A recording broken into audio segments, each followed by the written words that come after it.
Hemos mencionado que los evangelios nos dan poca información acerca de los primeros años de la vida de Jesús. Oímos de su infancia, lo vimos en el templo cuando tiene solo 12 años, y luego la próxima vez que vemos a Jesús es cuando viene al río Jordán para ser bautizado por Juan, y él ya tiene 30 años. Ahora, la Biblia nos dice que él creció como hijo de José y María y que presuntamente se crió en un ambiente de carpintero. Y eso nos puede llegar a confundir un poco. Es fascinante que cuando nos fijamos en las enseñanzas de Jesús, en las parábolas que enseña, por ejemplo, que él continuamente ilustra su material tomando de los patrones normales de la vida de su época, con muchas referencias a la agricultura. Pero la referencia número uno en las enseñanzas de Jesús de imágenes extraídas de la sociedad de su tiempo viene del campo de la albañilería. Y eso podría sorprendernos un poco porque no nos imaginamos a Jesús como parte del negocio de la construcción, sino más bien que había sido un carpintero. Pero ahí está el asunto. El carpintero en esos días no era simplemente un ebanista o uno que trabajaba con madera, sino que era principalmente un constructor. Y era una tarea bastante ardua, donde los árboles eran talados por el carpintero y los dejaban listos para los bloques de madera, y se usaban grandes piedras para la construcción y tareas similares. Y en esos días no se contaba con un equipo sofisticado que ahorre esfuerzo, tales como los que tenemos hoy. Así que la suposición de los historiadores es que Jesús, debido a este tipo de ambiente durante su juventud, habría sido bastante fuerte y un ser humano bastante firme. Él probablemente habría sido muy musculoso como resultado de la profesión en la cual él mismo había sido entrenado. Bueno, en todo caso, hemos visto parte de la importancia del bautismo de Jesús en el sentido de que vino, se presentó a sí mismo a Juan en el río Jordán, y Juan protestó en contra de bautizar a Jesús, sino que quería que Jesús lo bautizara a él. Y recordamos que Jesús dijo: permítelo ahora, porque es conveniente que cumplamos así toda justicia. Y ahí está la importancia del bautismo, al Jesús estar dispuesto a someterse voluntariamente a cada dimensión de la ley de Dios. Pero hay otro elemento importante que tenemos que entender con relación a su bautismo, porque se nos dice que en el momento de su bautismo, el Espíritu Santo desciende del cielo en forma de paloma sobre Cristo. Esta es su ordenación. Esta es la comisión divina de su vocación mesiánica. Esto sucede cuando el Espíritu del Señor viene sobre él para que venga a ser el ungido de Dios o el Cristo de Dios, porque el título Cristo significa el ungido. Así que Jesús es ahora ungido para el ministerio, y él es ordenado por Dios y apartado para empezar la vocación para la cual él había sido enviado al mundo en primer lugar. Ahora, el otro elemento en el registro del bautismo que es importante es que se nos ha dicho que Dios habló de manera audible desde el cielo en esta ocasión. Existen 3 oportunidades en el Nuevo Testamento donde tenemos el registro de Dios hablando audiblemente. Y en cada una de esas ocasiones, el mensaje es esencialmente el mismo. Como veremos, es un anuncio desde el cielo declarando que Jesús es su Hijo. Así que leemos en el relato que cuando la paloma desciende sobre Jesús y la voz viene del cielo, la voz anuncia esto: Tú eres mi Hijo amado. En ti me he complacido. Y luego las Escrituras nos dicen que inmediatamente después de su bautismo, el mismo Espíritu que lo ha ungido, el mismo Espíritu que ha descendido sobre él, ahora lo impulsa al desierto para ser tentado por Satanás durante 40 días. Y lo que sigue en el registro del Evangelio es la historia de la tentación de Cristo. Ahora, ustedes recordarán que al inicio de esta serie del polvo a la gloria, consideramos el periodo de prueba de Adán y Eva cuando estaban en el jardín y cómo ellos fueron atacados por la serpiente. Y la serpiente se impuso sobre ellos y logró que pecaran. Y uno de los temas más importantes del Nuevo Testamento con respecto a Jesús es que él, en su oficio mesiánico, tiene que cumplir muchas responsabilidades, una de las cuales es satisfacer el papel del segundo Adán o el nuevo Adán, el representante de una nueva humanidad, y lograr la victoria donde el primer Adán fue derrotado. Y así, en favor de su pueblo, es como si Jesús fuera llevado de nuevo al lugar de la tentación y es sometido a esta rigurosa prueba. Es como una prueba de fuego, a través de la cual debe pasar con el fin de estar calificado para hacer público su ministerio. Así que su primera misión no es una misión pública, sino una misión privada, llevada a cabo en la arena desolada del desierto de Judea. Y si alguno de ustedes alguna vez ha tenido la oportunidad de visitar la Tierra Santa, dudo que jamás puedan olvidar la impresión visual del desierto de Judea, donde la única flora y fauna oriunda incluye conejos salvajes, serpientes, escorpiones y un puñado de aves. Eso es todo. Es uno de los pedazos de tierra más intimidantes y desolados en este planeta. Y fue en ese ambiente que el Espíritu de Dios llevó a Jesús para estar solo. Ahora, he hablado muchas veces sobre las comparaciones y contrastes que existen entre la tentación de Adán y la tentación de Jesús. Recuerden el entorno en el que Adán y Eva fueron tentados. El lugar o el escenario del ataque de la serpiente contra ellos fue en un jardín magnífico, frondoso y paradisiaco. Ellos fueron atacados y embestidos por Satanás en medio de una experiencia donde les fue dado el privilegio de comer libremente de todo fruto de los árboles del jardín. Sin embargo, el escenario de la tentación de Cristo es en este desierto desolado y en medio de un ayuno de 40 días donde no le estaba permitido comer nada.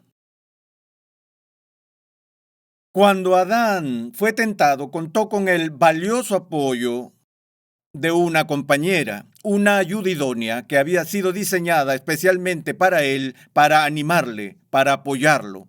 Jesús soporta el ataque de Satanás solo. Piensen en sus propias vidas y piensen cuán fuerte es tu resistencia al pecado cuando están solos o cuando tienen personas que los pueden apoyar. Así que vemos estos contrastes contundentes entre el primer Adán y el segundo Adán. La situación es completamente distinta. Sin embargo, lo que se destaca para mí, que no quiero que olvidemos, es el punto de comparación, el punto de similitud entre la tentación de Adán y la tentación de Jesús. Cuando Adán y Eva estaban en su prueba, recordamos que la serpiente se acercó a Eva con una pregunta, y esta era: ¿con que Dios os ha dicho, no comeréis de ningún árbol del huerto? Bueno, por supuesto que Dios no había dicho eso, e inicialmente, como dijimos antes, Eva al principio reprendió esta distorsión de la serpiente. Dijo: no, Dios no dijo eso, Él dijo: de todos los árboles del jardín podemos comer con libertad.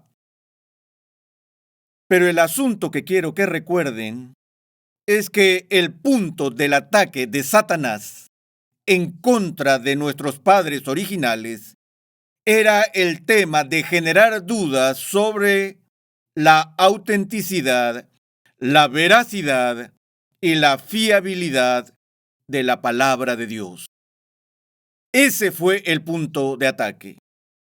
Y cuando nos movemos a través de los siglos y vemos la revisitación de la serpiente al nuevo Adán, notamos que la estrategia de ataque es en esencia exactamente la misma. ¿Cómo Satanás lleva a cabo la tentación? Viene a Jesús con una pregunta, un tanto encubierta. Leemos estas palabras en el 4º capítulo de Lucas. Entonces el diablo le dijo: si eres hijo de Dios, di a esta piedra que se convierte en pan. Ahora, estamos bastante acostumbrados a pensar que la fuerza de esta tentación simplemente lidia con el hambre físico y natural de Jesús, y que Satanás está tratando que rompa el ayuno, que desayune, que es justo lo que la palabra desayuno significa, es decir, que tome ventaja de su poder, que tome ventaja de sus prerrogativas como hijo de Dios para convertir las piedras en pan y así pueda satisfacer las punzadas del hambre. Pero hay algo mucho más significativo que pasa aquí. Observen cómo la tentación se formula: si eres el Hijo de Dios. Bueno, así es como se ha traducido esta palabra, sí. Y creo que los traductores han captado correctamente la fuerza de la declaración al traducirla sí, debido a que Satanás está obviamente planteando la pregunta aquí: ¿eres realmente el Hijo de Dios? Y si de verdad eres el Hijo de Dios, entonces convierte estas piedras en pan, no tienes problemas. ¿Cuáles fueron las últimas palabras que conocemos que Jesús oyó en sus oídos humanos antes de ir a este lugar de desolación? ¿Recuerdan? Este es mi Hijo amado. Dios le había hablado y por su palabra él había declarado que Jesús es su Hijo. Y ahora el primer asalto contra su integridad y en contra de su misión es un asalto a la confianza, la fe y la seguridad de Jesús en la palabra de Dios. ¿Estás seguro? Es decir, la sugerencia es que si eres el Verbo, si eres el Hijo de Dios, ¿qué haces en un lugar como este? ¿Por qué estás hambriento? ¿Por qué estás solo? Porque estás en medio de esa privación. ¿Esa es la manera en que Dios trata a su Hijo? Seguramente tú no eres el Hijo de Dios. Es interesante para mí que Jesús entiende la importancia de la pregunta, la cual podemos derivar de su respuesta. Jesús le responde diciendo: está escrito, no solo de pan vivirá el hombre. Ahora, supongamos ahora que él solo se detuviera y dijera: no puedo convertir estas piedras en pan porque estoy en medio de un ayuno. Y aunque es perfectamente legítimo en ocasiones normales desayunar, cuando estás en medio de este tipo de prueba, eso no está permitido. Así que eso está bien conmigo. Puedo sobrevivir en estos días sin ningún tipo de alimento físico, si eso es lo que Dios quiere que haga. Después de todo, Satanás, el hombre, no solo vive de pan. Pero luego él termina con esta declaración, sino que de toda palabra que procede de la boca de Dios. Es como si Jesús está diciendo, soy el nuevo Adán. El primer Adán no duró mucho tiempo viviendo por la palabra de Dios. Pero mi tarea, mi vocación, es la de cumplir el destino y el propósito original de la raza humana, de vivir sobre la base de cada palabra que sale de la boca de Dios. ¿Y qué es eso en comparación con el pan? Entonces Jesús enfoca la pregunta en su respuesta a Satanás, poniéndola en obediencia a la palabra de Dios. Ahora necesitamos entender eso porque espero que no estemos estudiando esta visión general de las Sagradas Escrituras del polvo a la gloria solo por un tipo de interés casual en un documento histórico. Estoy convencido de que lo que estamos mirando aquí es nada menos que la palabra escrita de Dios. Y estamos obligados no solo a conocerla, sino a vivir por ella. De toda palabra que viene a nosotros de parte de Dios. Entonces el diablo le llevó a un alto monte y le mostró todos los reinos del mundo en un momento de tiempo.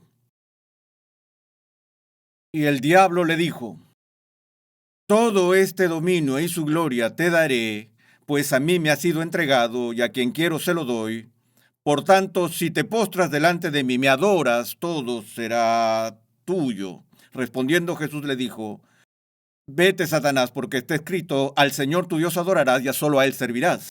Es como si Satanás estuviera diciendo, mira, si eres hijo de Dios, ¿por qué deberías tener que sufrir para ser un rey? ¿Por qué deberías pasar por la humillación a fin de experimentar la exaltación? ¿Te la puedo dar sin dolor, sin sufrimiento, sin humillación y sin que te conviertas en el siervo sufriente de Dios? Estoy a cargo de todos los reinos de este mundo. Puedo arreglar tu coronación de inmediato y todo lo que se requiere. No tienes que correr por ahí dándome obediencia servil todo el tiempo. Solo una pequeña genuflexión aquí, solo inclinarte por un segundo y te lo daré todo. Y así que no hay cruz, no hay vía dolorosa. No tienes que poner tu cara como un pedernal en dirección a Jerusalén. Recuerden que en la confesión de Cesarea de Filipo, después de que Jesús pregunta a sus discípulos, ¿quién dicen los hombres que soy yo? Y Pedro dio su confesión, tú eres el Cristo, el Hijo del Dios vivo. Y Jesús dijo, tú eres Pedro, eres la roca y sobre esta piedra edificaré mi iglesia. Y unos minutos más tarde Jesús le dice que él tiene que ir a Jerusalén y sufrir y morir. Pedro dice, de ninguna manera. Jesús se dio la vuelta y dijo, apártate de mí, Satanás, porque aquí viene de nuevo la oferta del reino sin sufrimiento. Pero lo que es significativo en la respuesta de Jesús es que él dijo, está escrito. En las primeras dos tentaciones, en ambos casos, él resiste las sugerencias de Satanás citando solamente la palabra de Dios. Debido a que la frase está escrito en las Escrituras, es simplemente un término técnico. Es un modismo que cada judío entendía que significaba lo mismo que las palabras la Biblia dice. No es solo que esté escrito en algún pergamino, en alguna antología literaria. Decir que esté escrito significa que esté escrito en la Santa Escritura. Y así Jesús está diciendo a Satanás, no, Satanás, no puedo hacer eso. porque te acabo de decir que tengo que vivir de toda palabra que sale de la boca de Dios. Y la palabra de Dios dice que no estamos para servir a nadie ni a nadie adorar más que a Dios. Tú no eres Dios. Por eso no puedo hacer esto. Ahora es Satanás quien está frustrado. Y vamos a la tercera tentación. Él es llevado a Jerusalén y lo puso sobre el pináculo del templo y le dijo: si eres hijo de Dios, lánzate abajo, pues escrito está: a sus ángeles te encomendará y en las manos te llevarán, no sea que tu pie tropiece en piedra. Satanás es más sutil que cualquiera de los animales del campo. A Jesús le gusta citar la Sagrada Escritura. A Jesús le gusta armar su defensa apelando a la Biblia. Satanás conoce la Biblia. Está cansado de oír a Jesús decir: está escrito, está escrito. Satanás dice: oye, sé lo que la Biblia dice. Está escrito. La Biblia dice que Él traerá a sus ángeles y los mandará sobre ti para que no tropieces con tu pie en piedra. Así que vamos a ver si la palabra de Dios es verdad. Vamos a ver si lo que allí está escrito realmente va a pasar. Deja que te arroje desde el pináculo del templo y vamos a esperar que los ángeles te atrapen. Veamos si la Biblia es verdad. Ahora Jesús dice: pero Satanás, no solo tenemos que creer en la naturaleza de la autoridad bíblica, sino que también tenemos que entender la hermenéutica correcta, las normas de interpretación de la Biblia. Y la regla básica general de la interpretación bíblica es que la Escritura interpreta a la Escritura y nunca se debe usar una porción de la Escritura en contra de otra porción de la Escritura. Y lo que me has dado es solo una parte de lo que dice la Biblia. Sí, la Biblia dice que a los ángeles se encomendará, que se harán cargo de mí, todo lo que la Biblia dice, pero también dice: no tentarás al Señor tu Dios. No puedes poner al Señor a prueba. Y si salto de este templo, estoy poniendo a prueba a Dios y no se me permite hacer eso. En realidad, Satanás, lo que se supone que tengo que hacer es confiar sin saltar que Dios, de hecho, cumplirá su palabra. Cuando el diablo hubo acabado toda tentación, se apartó de él por un tiempo. Jesús es victorioso y una de las cosas que me parecen tan maravillosas de esta historia es que después de que Jesús resiste todas las tentaciones de Satanás y Satanás se marcha, la primera cosa que sucede es que los ángeles de Dios aparecen y le ministran. Por lo cual Dios muestra la prueba de su propia palabra. Los ángeles estuvieron allí todo el tiempo. Jesús no tenía que saltar del templo y la palabra de Dios se cumplió cuando llegaron los ángeles y le ministraban.